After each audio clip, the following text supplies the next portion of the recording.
Calodent aimait parcourir le monde, mais chaque fois qu'il retrouvait sa tribu de Tziganes, les Tziganes, c'est ceux qui vivent et voyagent dans leur caravane à travers l'Europe. Au milieu des montagnes, sa mère l'accablait de reproches. Comment, mon fils, tu n'as pas encore pris femme? Tu es intelligent, aventureux, pardon. Tu es même riche. C'est vrai, admettait Calou en riant. Un jour, j'ai délivré une princesse. Ça m'a rapporté une bourse d'or. Fou que tu es, gémissait la mère. Tu aurais dû l'épouser, cette princesse. Puf! Elle n'était pas tzigane. Tu as toujours des excuses.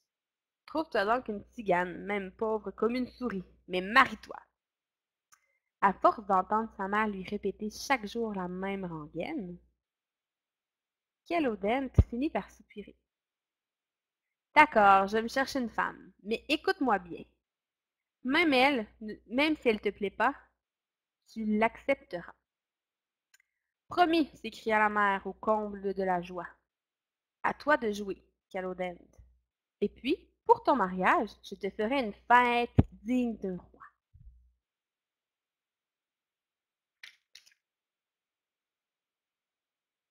Voilà comment Calodent partit chercher une fiancée. Il en fit des kilomètres sur son cheval fringant. Il en traversa des villages. Il en rencontra des jeunes filles. Mais aucune ne lui plaisait vraiment. Enfin, un jour, en plein après-midi, une fois de plus, Calodem s'arrêta dans un village de tziganes. Et il faisait chaud. Le garçon avait soif. Il s'approcha d'une masure, qui est une maison pauvre, pour voir si quelqu'un était là. C'est alors qu'il aperçut la femme de ses rêves, à travers les reflets de la vitre. Dans la cuisine, elle dressait la table. Elle inclinait un peu la tête, juste comme il fallait, et c'était très joli. C'est ça, l'amour. Ça vous prend pour des petites choses. Oh, cette tête penchée, cette air d'oiseau. Hélas, quand Calodane frappa à la vitre, la jeune fille poussa un cri et hop! Elle disparut. La porte n'était pas fermée et si Calodane entra. Mais personne. Le jeune homme inspecta chaque pièce. Cela ne se fait pas d'entrer chez des inconnus et de fouiller partout. Mais Calodane n'était plus vraiment lui-même. Il aurait trotté son cheval sur le plafond s'il aurait fallu.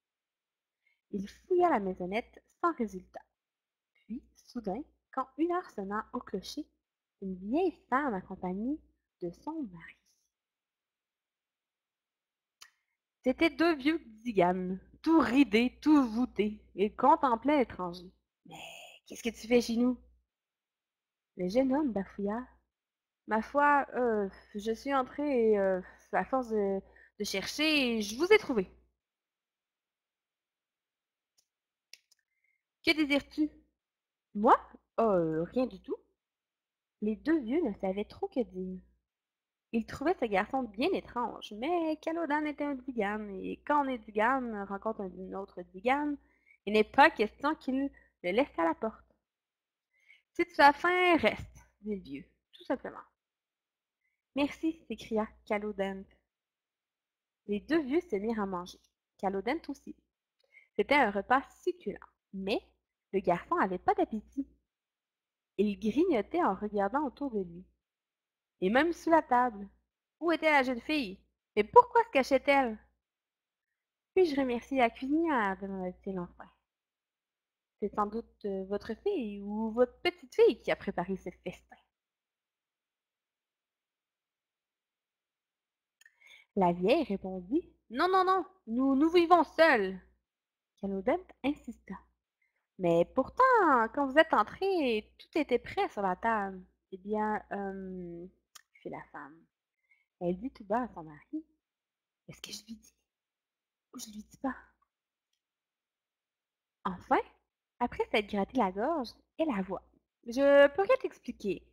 Tout a commencé il y a une semaine, vers midi. Quand nous sommes rentrés du travail, le repas était prêt. Le lendemain, pareil. Et tous les jours de la semaine. Cette petite poule que tu vois picorer là, eh bien, nous ne l'avons même pas mangé, puisque chaque jour nos repas nous arrivent tout faits, comme par magie. » Il y eut un grand silence. Calodent était si discret qu'il portait la nourriture non plus dans sa bouche, mais presque dans son nez. C'est dire combien il était amoureux. Quand le soir tomba, il ne put se décider à partir. Il demanda s'il pouvait passer la nuit, sous le toit de ses hôtes. Mais bien sûr, dirent-ils, installe-toi là, dans la chambre.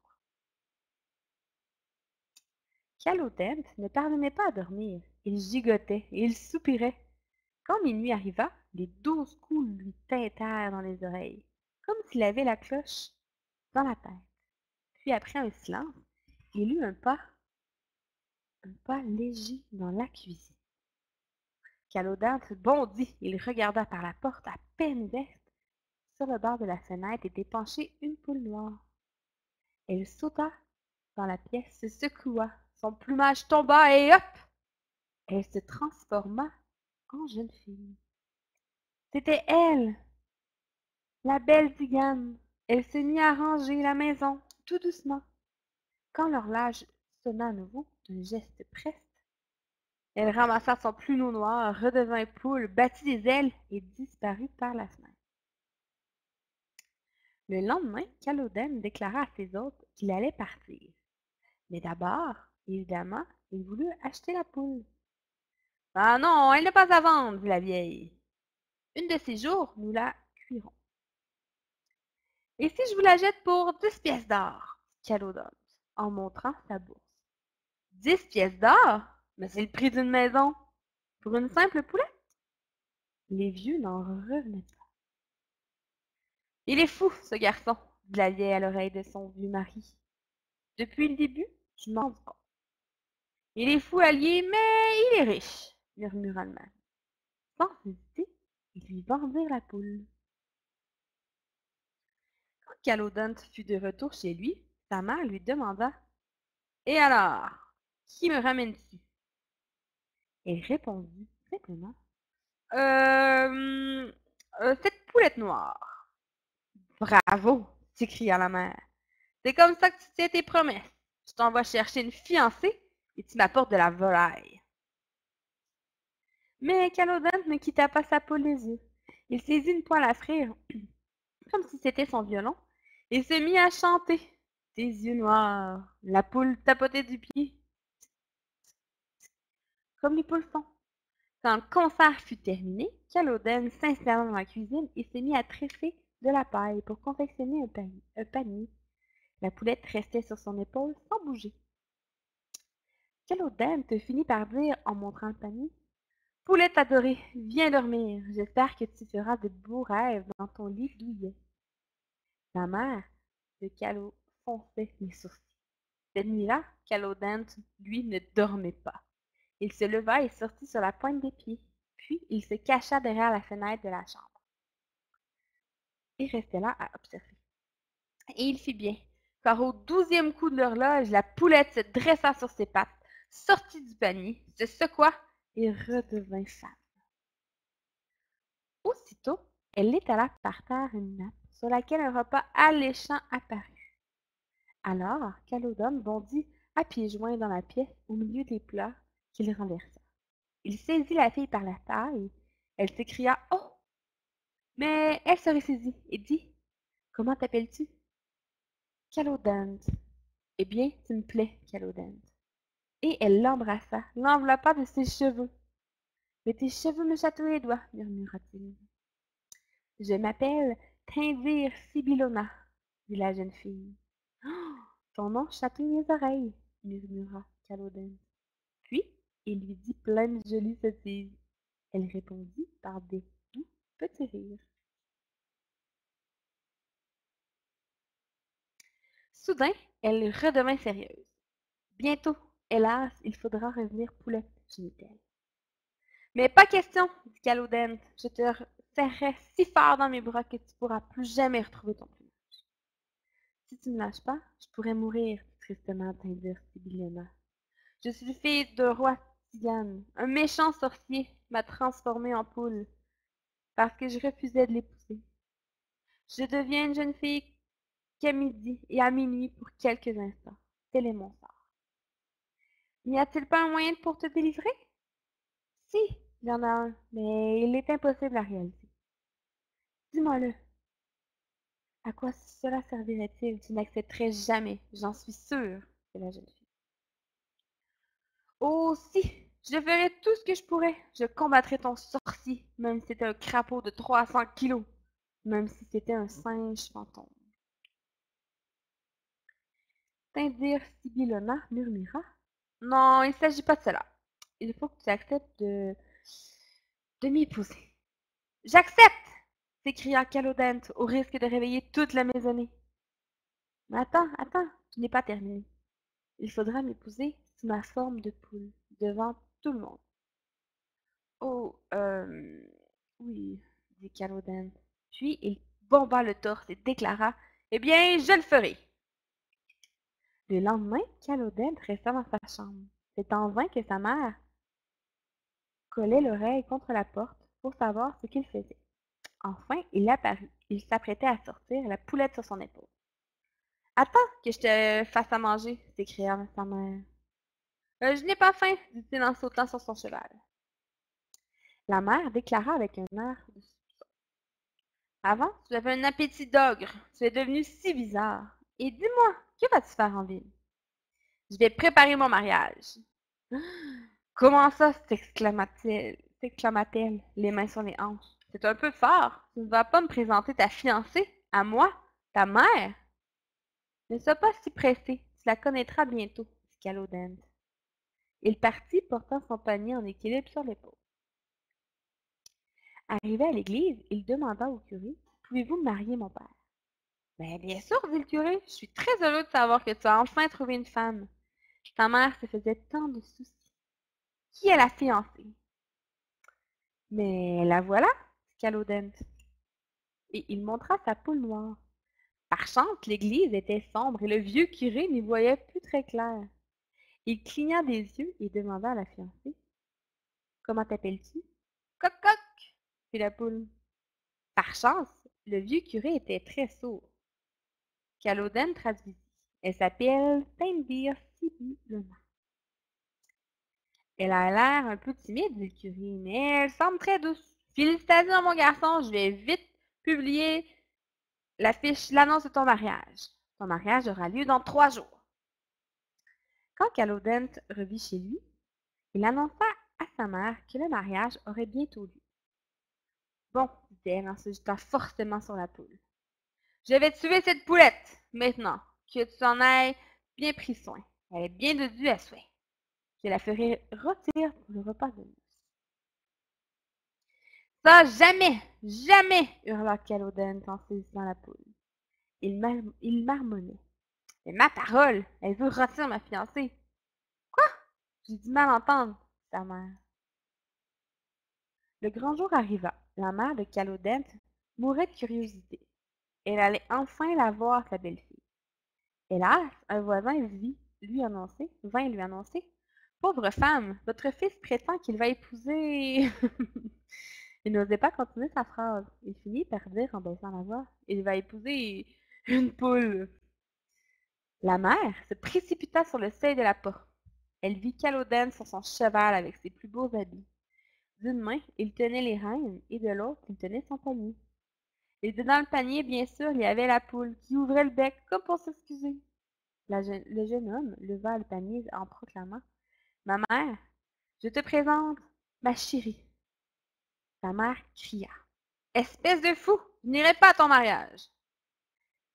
Elle claqua la porte et s'effondra dans son fauteuil en pleurant. Mais quelle honte, mon Dieu! Mais quel fils indigne j'ai là! Moi qui ai fait tant de sacrifices pour l'élever. Il veut me faire mourir, j'en suis sûre. Pendant ce temps, Calodène se rendit à l'église.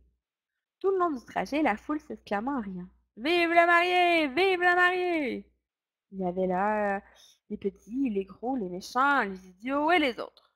Oui, tout le village était venu. Ils riaient tous à gorge déployée. Les chiens riaient, les chats riaient,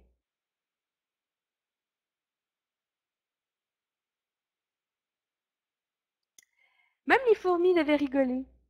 Une jeune fille s'écria. Hihi, j'espère que Calodent aime les omelettes, car sa femme lui fera des œufs tous les jours. Une autre fille s'écria en dandinant. Dis, Carlo, elle danse comment ta fiancée? Comme ça? Et tout le monde le fit.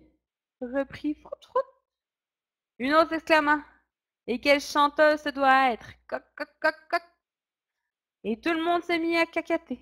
Coq, coq, coq, coq. Tout le monde faisait un grand bruit de basse-cour. Quand le curé arriva, Calodem se plaça devant l'autel et mit la poulette à ses côtés.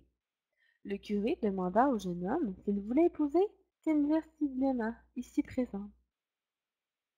Calodem tourna la tête, il regarda amoureusement la poulette et s'écria « Oui, oui, oui ». Un immense éclat de rire secoua l'assemblée. Le curé promena un regard inquiet sur l'assistant. Il demanda « Et vous, Cindir Sibilena, voulez-vous épouser Calodem ?» Coq, coq, coq. Cette fois-ci, les rires faillirent faire écrouler la bâtisse. Soudain, un grand silence. Puis on entendit Oh ah car la poule avait jeté son plumage. Elle avait pris forme humaine. Elle était devenue Cynthia Sibilona, dans sa robe de mariée, brillante, comme une étoile. Oui, c'était Cynthia Sibilona, avec sa tête un peu penchée, sa chevelure si noire et ses gestes de fée. Cynthia Sibilona, répétait le curé, voulez-vous épouser Calodès? Oh oui, dit la jeune fille. Toute l'assistance applaudit. Toute l'assistance, sauf les filles qui étaient amoureuses de Calodent. Et il y en avait.